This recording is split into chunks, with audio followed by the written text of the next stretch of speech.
ছিল সবুজে ঘেরা সুন্দর একটি গ্রাম, নাম কমলাঝুরি। গ্রামের পাশে ছিল ছোট্ট একটি মসজিদ। সেই মসজিদের ইমাম ছিলেন মাওলানা আব্দুল করিম। তিনি ছিলেন খুব হাসি খুশি মানুষ, আর গ্রামের সব বাচ্চাই তাকে অনেক ভালোবাসত। গ্রামে থাকত 3 বন্ধু, রাফি, মিম আর সজীব।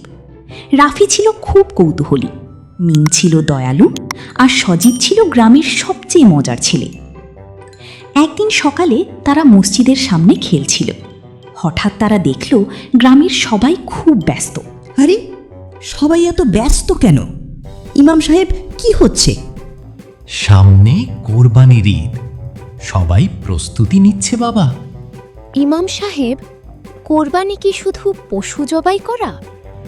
না মা, কোরবানি শুধু পশু দেওয়া নয়, কোরবানি আমাদের ত্যাগ করতে শেখায়, ভাগাভাগি করতে শেখায়, আর অন্যকে ভালোবাসতে শেখায়। ঠিক তখনই তারা দূরে একটি ছেলেকে চুপচাপ দাঁড়িয়ে থাকতে দেখল।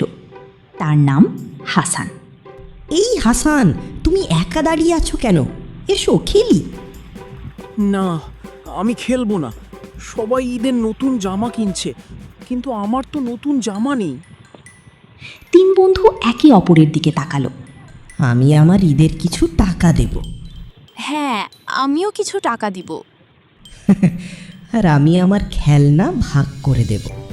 ঈদের দিন হাসান নতুন জামা পরে আনন্দে দৌড়াচ্ছিল। তার মুখে ছিল বড় একটি হাসি।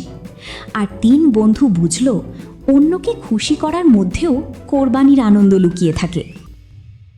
মাশাআল্লাহ, তোমরা আজ কোরবানির আসল শিক্ষা শিখেছো। ত্যাগ, ভালোবাসা আর ভাগাভাগি, এটাই কোরবানির শিক্ষা।